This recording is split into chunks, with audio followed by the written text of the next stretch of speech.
கிறிஸ்துவுக்குள் பிரியமான சகோதரனே சகோதரியே, இன்றைய இறைவார்த்தை நிகழ்ச்சிக்கு உங்களை அன்புடன் வரவேற்கிறேன்.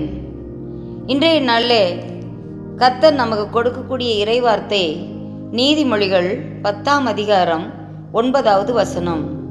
உத்தமமாய் நடக்கிறவன் பத்திரமாய் நடக்கிறான், கோணலான வழிகளில் நடக்கிறவனோ கண்டுபிடிக்கப்படுவான்.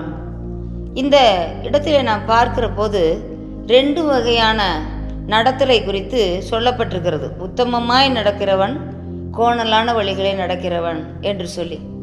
ஆனால் இந்த இடத்துல பார்க்கிறோம், உத்தமமாய் நடக்கிறவன் எப்படி நடக்கிறான்? பத்திரமாய் நடக்கிறான் என்று சொல்லப்பட்டிருக்கிறது. நாம் இந்த உலகத்தில் எங்கு போனாலும் எங்கு வந்தாலும் பெரியவர்கள் யாராக இருந்தாலும் என்ன சொல்லுவாங்க? ஏதாவது ஒரு வேலையை செய்யும்போது கூட பத்திரம், எங்கேயாவது ஒரு இடத்துக்கு போகும்போது பத்திரமா போயிட்டு வாங்க அப்படின்லாம் சொல்கிறத கேள்விப்பட்டிருக்கிறோம். ஆனால் இந்த இடத்துல பார்க்குறோம், உத்தமமாய் நடக்கிறவன் தான் பத்திரமாய் நடப்பான்னு சொல்லி. அப்போது கர்த்தருடைய வேதத்தின்படி நடக்கிற உத்தம மார்க்கத்தார் பாக்கியவான்கள் என்று நாம் வாசிக்கிறோம். அப்படியாக இந்த வசனத்தின் படியெல்லாம் நாம் பார்க்கிற போது, உத்தமமான வழியிலே விவேகமாய் நடப்பேன், எப்பொழுது என் வீட்டுக்கு வருவீர் என்று சொல்லி தாவீது கர்த்தரிடத்தில் கேட்குறார்.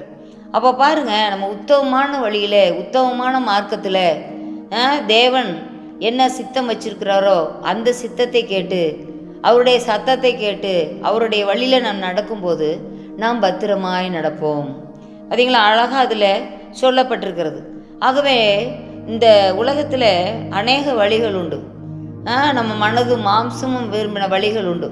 கண்ணின் காட்சிகளும் நெஞ்சின் வழிகளிலும் கால் போன போக்கில் நடக்கக்கூடிய வழிகள் உண்டு. ஆனால் எல்லாம் மரண வழிகள்.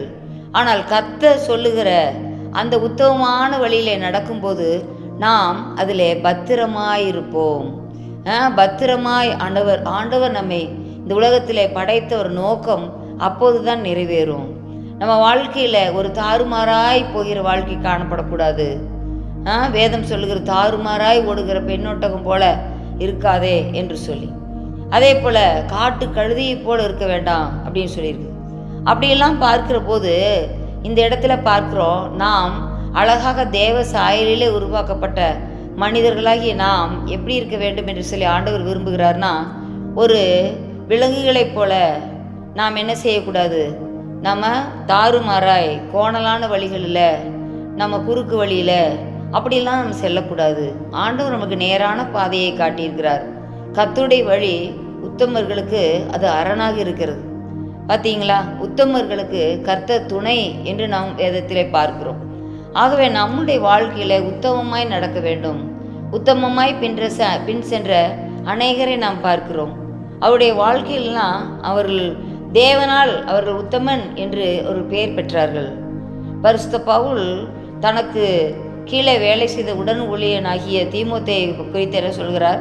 உத்தமகுமாரன் என்று சொல்லி அவரை பாராட்டுகிறார். அதே போல் ஆண்டவரும் யோபுவை குறித்து சொல்லும்போது உத்தமனும் சன்மார்க்கனும் என்று சொல்லி அவரை புகழுகிறார். அதே போல் இன்னும் பார்த்தீர்கள் என்றால் வேதத்தில் மேகம் போன்ற திரளான சாட்சிகள் உண்டு. உன்னுடைய உத்தமம் முந்தின உத்தமத்திலும் பிந்தின உத்தமம் நற்குணம் என்று சொல்லி ரூத்தை பாராட்டுகிறதை பார்க்கிறோம், போவாஸ். அதே போல் எஸ்தர் பாருங்க, அவங்க சரித்திரத்தில் பார்க்குற போது வஸ்தி தனக்கு தன் கணவனுக்கு கீழ்ப்படியாமல் உத்தமம் இல்லாத ஒரு பாதையை அவள் தெரிந்து கொண்ட போது அதிலிருந்து அவர் விளக்கப்பட்டாள். அது 7 பிரதானிகளும் சொல்லும்போது உத்தமையாகிய வேறொருவளுக்கு அந்த ராஜகிரீடத்தை நீங்கள் சூட்டுங்கள் என்று சொல்கிறார். அப்போ அவள் உத்தமையாக அவள் காணப்பட்டதுனால அவளுக்கு என்ன கிடைத்தது? அவள் பத்திரமாய் அந்த இடத்துல காக்கப்பட்டாள் என்று சொல்லி நாம் பார்க்கிறோம். அதனால் இந்த வசனத்தில் நாம் பார்க்கிற போது இந்த இறை வார்த்தை நமக்கு மிகவும் அழகாக சொல்லுகிறது. நம்முடைய பாதைகள் எப்படியா இருக்க வேண்டும்? வலது இடதுபுறம் சாயாமல் நாம் செல்ல வேண்டும். கண்கள் நேராய் நோக்க வேண்டும். இருதயம் அந்த பாதையிலே செல்ல வேண்டும். அப்போது நாம் சீர்தூக்கி பார்க்க வேண்டும். ஒவ்வொரு நடையை எடுத்து வைக்க வைக்க இது நல்லதா? இது ஆண்டவருக்கு பிரியமா?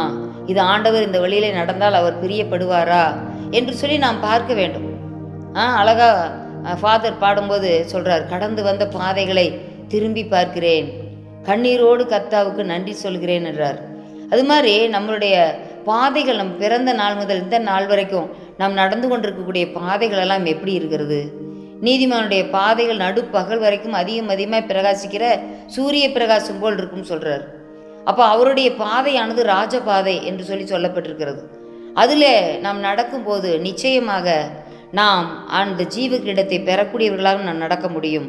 ஆகவே நாம் அருமையான சகோதரனே, சகோதரியே, அருமையான சிறுவர்களே, வாலிபரே, நாம் எப்படியாக நடக்கிறோம்?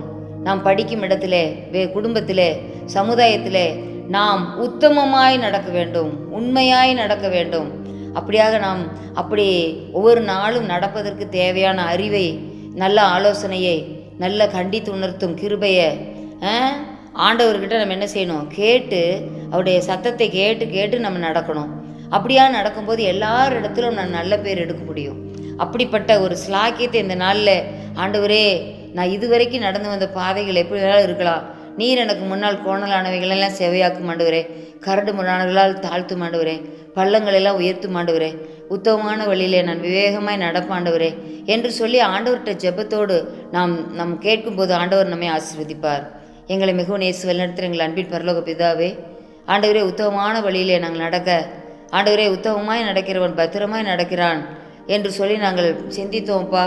ஆண்டவரே, நாங்களும் கூட எங்கள் வாழ்க்கையில் ஆண்டவரே அப்பா, இந்த ஒரே ஒரு வாழ்க்கை, அதை பத்திரமாய் காத்துக்கொள்ள, எங்கள் ஆவி ஆத்துமா சரீரத்தை ஆண்டவரே உத்தமமாய் காத்துக்கொள்ள எங்களுக்கு உதவி செய்யுங்கப்பா. அவ்வாறு நீ செய்கிறதற்காக நன்றி. இயேசு கிறிஸ்துவின் மூலம் ஜெபங்களும் ஜீவன நல்ல பிதாவே, ஆமென்.